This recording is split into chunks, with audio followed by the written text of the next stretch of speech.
할렐루야. 예, 오늘은 우리 교단 여신도의 주일입니다. 한국 교회가 그리고 성호 교회가 이렇게 세워져 올 수 있었던 데에는 첫째는 하나님의 은혜요, 둘째는 여신도들의 눈물과 또 기도와 헌신의 땀방울들이 있었기 때문이라고 해도 과언이 아니리라 생각합니다. 한 사람의 목회자로서 그리고 성호교회 담임 목사로서 여신도의 주일을 맞이한 모든 여신도들께 축하와 또 마음 깊은 감사의 말씀을 드립니다. 그런데 어제 설교를 준비하다가 문득 그런 생각이 들었어요. 매년 여신도의 주일을 맞이하면서 여신도들의 헌신에 감사드린다고 말만 그렇게 번지르르하게 했는데 여신도들이 정말 이날만큼이라도 온전히 섬김을 좀 받을 수 있는, 좀 위로를 받을 수 있는 그런 배려가 없었구나라는 생각이 들었어요. 여신도들이 여신도의 주일날 예배 순서를 맡고 하나님께 예배 드리는 거야 여신도로서 마땅히 하나님께 드려야 될 부분이지만, 그 외에 예를 들면 여신도의 주일만큼이라도 주방 사역에서 자유함을 얻을 수 있는 그런 주일로 좀 교회가 배려해야 하지 않는가 그런 생각이 들었어요. 그래서 여기 남신도 분들이 몇 분 안 계시기 때문에 제가 남신도 분들에게 욕먹을 각오를 하고, 내년 여신도의 주일에는 남신도에서 주방 사역을 온전히 좀 책임지면 어떨까. 물론 저도 동참하겠습니다. 그래서 좀 그렇게 한번 좀 남신도들이 온전히 한번 좀 섬겨주시면 어떨까, 그런 생각을 하고 또 그렇게 한번 좀 안을 드리고 요청을 드립니다. 밥이 되든지 죽이 되든지 밥이 되든지 죽이 되든지 남신도들의 손으로 온전히 주일 밥상을 한번 차려보면 좋겠다, 그런 생각이 들었는데 우리 남신도 분들 허락하시겠습니까? 쉽게 대답이 안 떨어지시죠? 마음속으로는 허락이요 하신 줄로 제가 알겠습니다. 물론 남신도들 중에서 저는 집안에서도 늘 주방 사역을 하고 있는데요 라고 하는 분들이 계시면 그런 분들은 따로 말씀해 주세요. 제가 열애시켜 드릴게요. 그런 분들에게까지 주일날 그렇게 하시라고 제가 말씀드리기는 힘들고, 그런 분들은 말씀을 해주시면 제가 열애시키도록 하겠습니다. 아무튼 우리가 그렇게 좀 한번 좀 여신도의 주일을 정말 여신도의 주일답게 좀 보낼 수 있도록 남신도들이 한번 좀 힘을 내주시고 섬겨주시면 어떨까, 그런 요청을 드립니다. 방송 음향 상태가 참 안 좋네요. 오늘 성경 본문은 우리가 잘 아는 오병이어라는 이름이 붙여진 예수님의 기적 사건에 관한 내용입니다. 오병이어는 말 그대로 떡 5개 그리고 물고기 2마리를 의미하는 거죠. 이 오병이어로 예수님께서 5,000명을 먹이고 또 12강주리가 남은 기적이 오병이어의 기적이었습니다. 그런데 어떤 분이 이 오병이어의 기적에 대한 사람들의 반응을 3가지로 나눈 그런 것을 읽은 적이 있는데 참 재밌었습니다. 딱 한 글자만 가지고 3가지 반응을 표현했는데 거기 노트에 나와 있는 대로 뻥, 봉, 떡, 이 3가지로 나눴어요. 대충 짐작이 되시죠? 첫째는 오병이어의 기적에 대해서 뻥이요 라고 하는 사람들이 있다는 거예요. 말도 안 되는 소리 하지 말라는 거예요. 거짓말이라는 거예요. 그래서 뻥이요 하는 사람이 있고, 두 번째는 봉이요 하는 사람이 있다는 거예요. 예수님만 붙잡고 있으면 좋은 일 많이 생긴다는 거죠. 봉 잡았다는 거예요, 우리가 흔히 말하는.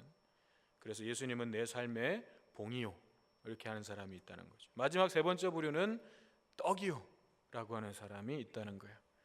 즉 예수님께서 의도하셨던 것처럼, 예수님이 이 오병이어의 기적을 통해서 의도하셨던 것처럼 예수님은 나의 생명의 떡이 되십니다 라고 고백하는 사람들이 있다는 거죠. 오늘 여러분은 어디에 해당되시는 것 같으십니까? 오늘 말씀이 많은 분들에게 익숙한 그런 말씀이라 할지라도 내용을 아는 것에 그치는 것이 아니라 우리 모두가 진정으로 예수님은 나의 생명의 떡이 되십니다 라고 고백할 수 있는 그런 은혜의 시간이 되시기를 간절히 소망합니다. 그런 의미에서 저는 오늘 이 오병이어의 기적 내용 중에서도 예수님께서 빌립에게 하셨던 질문을 중심으로 말씀을 좀 나누려고 합니다.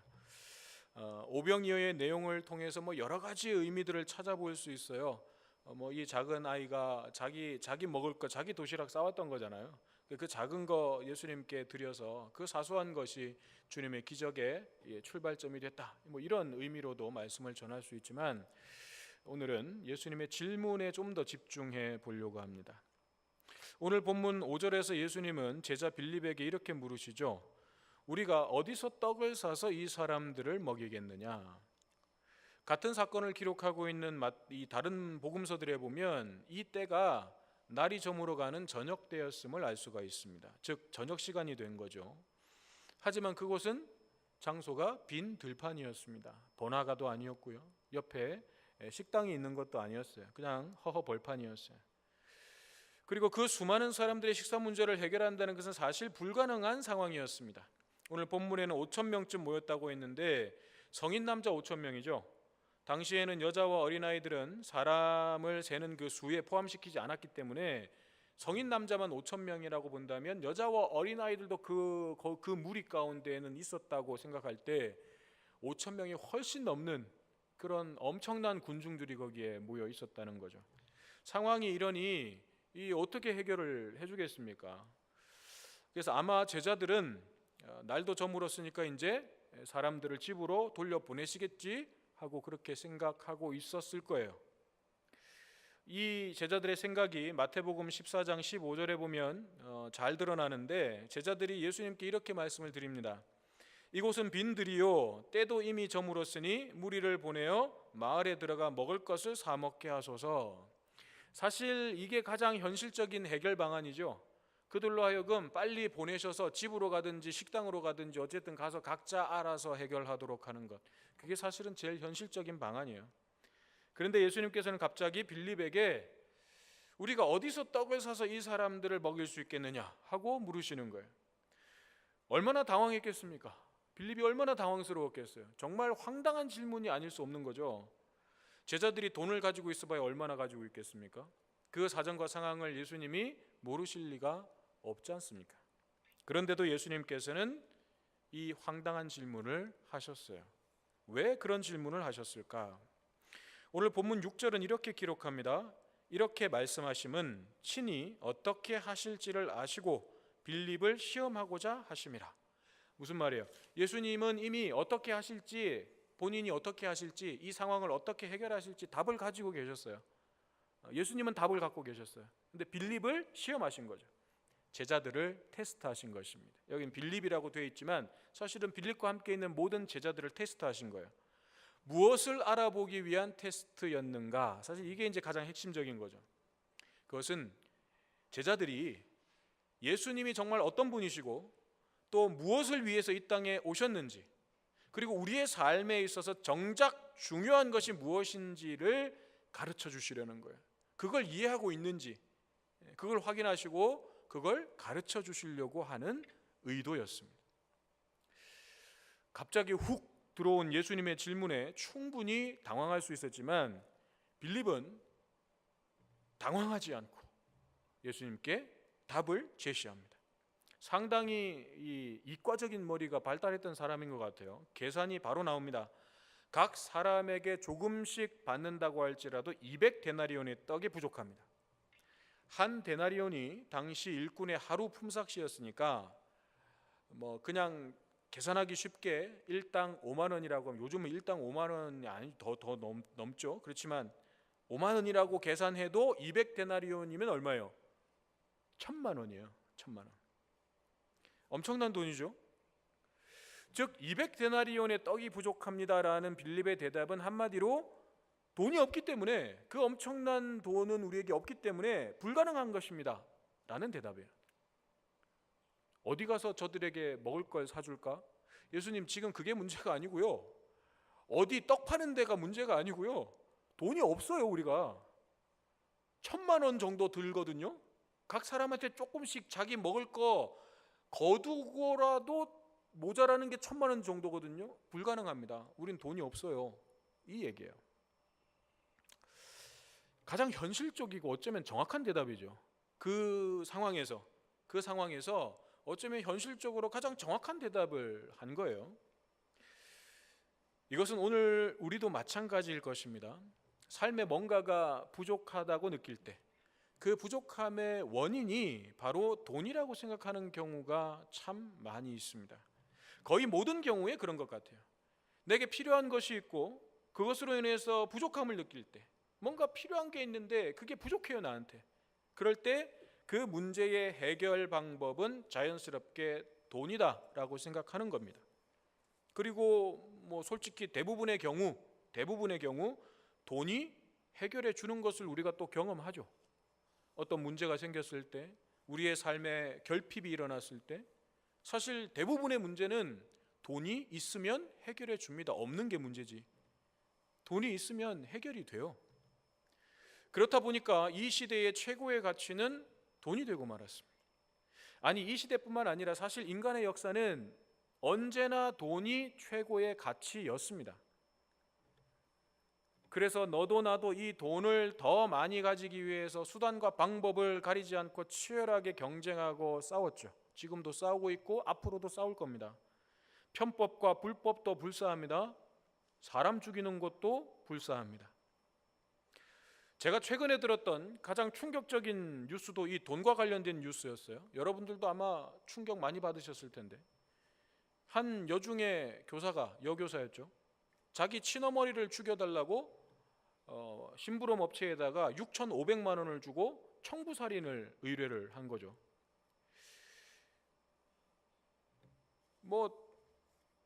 내용은 다 아실 거니까. 왜 어머니를 죽이려고 했냐? 유산 때문이었어요. 유산. 요약하면 유부녀였던 이 여자가 내연남이 있었어요. 이 내연남도 지금 꽤 유명한 스포츠 스타가 거론되면서 지금 또 막 시끄럽죠. 본인은 나는 아니다라고 이야기하지만 모든 정황들이 충분히 합리적 의심을 할 수 있는 정황들이 지금 있기 때문에 지금 막 구설수에 오르고 있어요. 아무튼 그 내연남과의 그 관계에서 행복을 위해서 목돈이 필요했어요. 고급 시계도 사주고 고급 자동차도 사주고 결국에는 보니까 같이 살 집도 알아보려고 했던 것 같아요. 고급 시계와 고급 자동차를 선물할 정도면 그냥 웬만한 아파트 가지고 성에 차겠습니까? 그러니 상당히 큰 목돈이 필요한 거죠. 그런데 엄마가 돈이 많았어요. 엄마가 자산이 많았어요. 그래서 재산이 많았던 자기 엄마를 사고사로 위장해서 죽이고 유산을 받으려고 했던 거죠. 이 사건뿐만이겠습니까? 우리는 돈 때문에 벌어지는 충격적인 사건들을 너무나도 많이 봐왔습니다. 돈이 우리의 현실적인 문제를 가장 잘 해결해 줄 수 있는 최고의 능력인 것은 부인할 수가 없지만, 우리는 이런 세상의 참담한 모습을 보면서 돈은 우리의 삶을 진정으로 행복하게 해줄 수 있는 행복의 조건은 아니다. 돈이 있다고 모든 것이 해결되는 것도 아니고 모든 필요가 채워지지도 않는다라는 사실을 다시 한번 생각하게 되는 거죠. 그런데 생각만 하는 거죠. 무서운 게 뭔지 아세요? 그런 걸 보고 돈은 행복과는 상관이 없는 거야 라고 생각은 하는데, 우리의 마음속에는 무슨 생각이 또 들어오냐면, 그래도 조금만 더 있으면 좋겠다. 그래도 지금보다는 조금만 더 있으면 낫겠다. 그 생각이 우리 마음속에 늘 있는 거예요.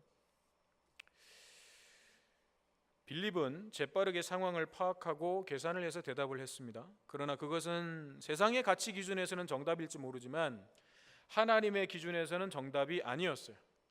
돈이 없기 때문에 저 사람들의 필요를, 배고픔을 채워줄 수가 없다는 빌립의 대답은 예수님께서 원하셨던 대답이 아니었습니다. 예수님께서 그 상황을 모르셨겠습니까?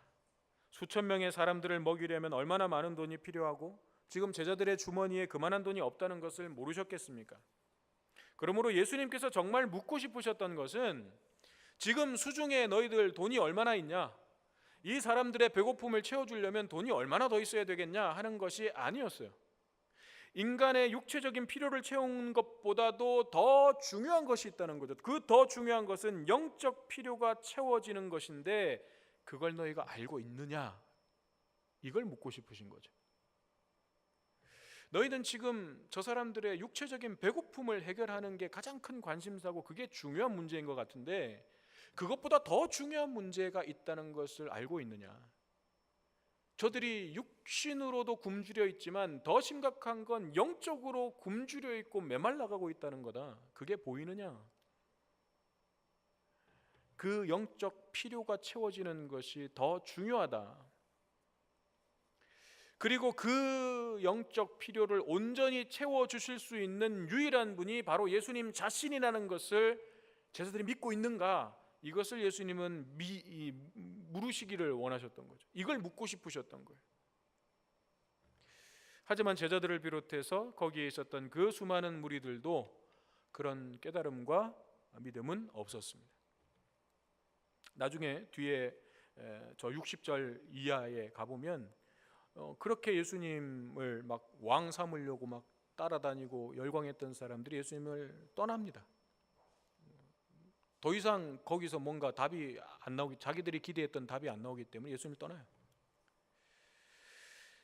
근데 이런 제자들의 영적인 무지함, 또 그 당시에 모여있던 그 수많은 무리들의 영적인 피폐함, 이런 것들이 오늘 우리의 모습일지도 모르겠습니다.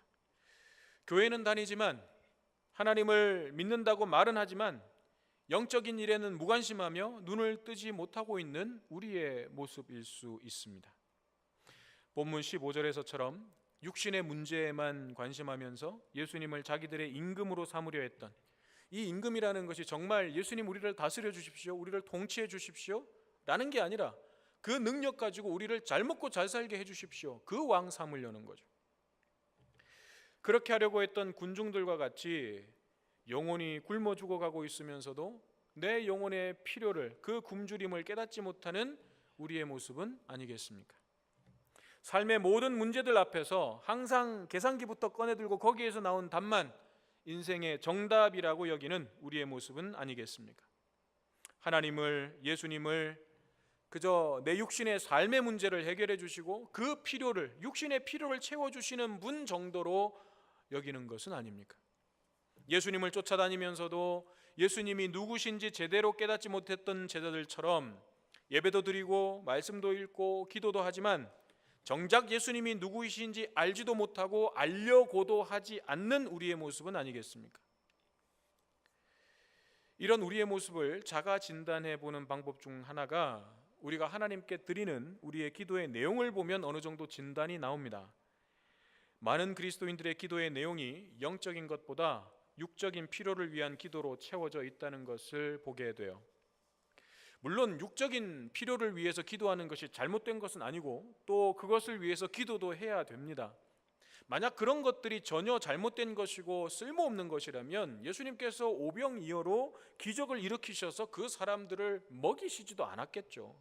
야, 그런 거 다 먹을 필요도 없어, 그런 건 필요 없어, 버려, 하나님 말씀만 너희가 먹으면 돼, 그렇게 하셨겠죠. 그렇지만 예수님은 그 육신의 배고픔도 해결해 주셨어요.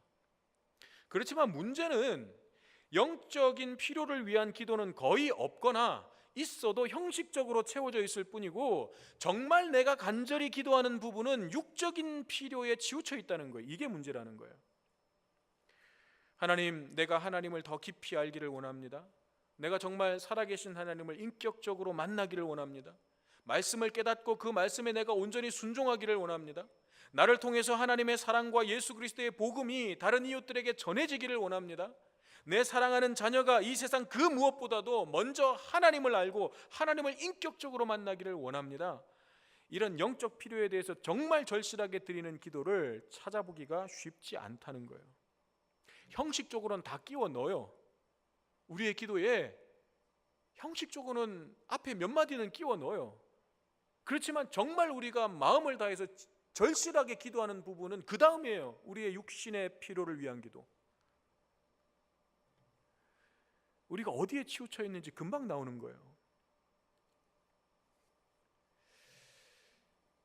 인간의 삶은 우리가 지식적으로는 너무나도 잘 알고 있듯이 육적인 필요가 채워지는 것만으로는 결코 온전해질 수가 없고 행복해질 수가 없습니다. 왜냐하면 인간은 하나님의 형상대로 지어진 영적 존재이기 때문에 그래요. 사람이 그냥 살만 있고 육체만 있으면 그것만 채워지면 온전해지는 거죠. 그래서 사람은 그렇게 구성되어 있는 존재가 아니에요. 우리는 몸이 있고 영과 혼이 있는 거예요. 그게 다 어우러져서 우리가 인간이 되는 거예요. 생령이 된 거예요. 전인적 인간이라고 하는 말이 그런 의미잖아요. 만약 여러분 인간의 어떤 존재가 그냥 단순히 내 몸에 있는 이 눈에 보이는 육체, 내 안에 뭐 피가 흐르고 이 감각이 살아 있고 뭐 이런 것들로만 인간을 규정한다 그러면 여러분 돌아가신 분 그 시신 왜 겁내요? 똑같은 육체 그대로 갖고 있잖아요. 썩기 전에는. 돌아가시고 이렇게 입관하고 할 때 가족들 중에서도 좀 이렇게 시신 앞에 가는 거는 좀 무서워가지고 못 가는 분들도 있어요. 여러분 그 돌아가신 분, 여러분들의 가족 혹은 사랑했던 사람이 그렇게 돌아가셔서 시신으로 그 몸이 온전한 상태로 그냥 그렇게 누워 있으면 가서 살아 있을 때처럼 편하게 이렇게 볼 부비고 하실 수 있으세요? 안 되잖아요. 뭔가 다르잖아요. 왜? 몸은 그대로인데 왜 달라요? 영혼이 빠져나갔기 때문에. 사람은 몸만 있는 게 아니에요. 몸은 껍데기인 거죠. 몸은 집인 거예요. 영혼이 잠시 살다가 돌아갈 집인 거예요.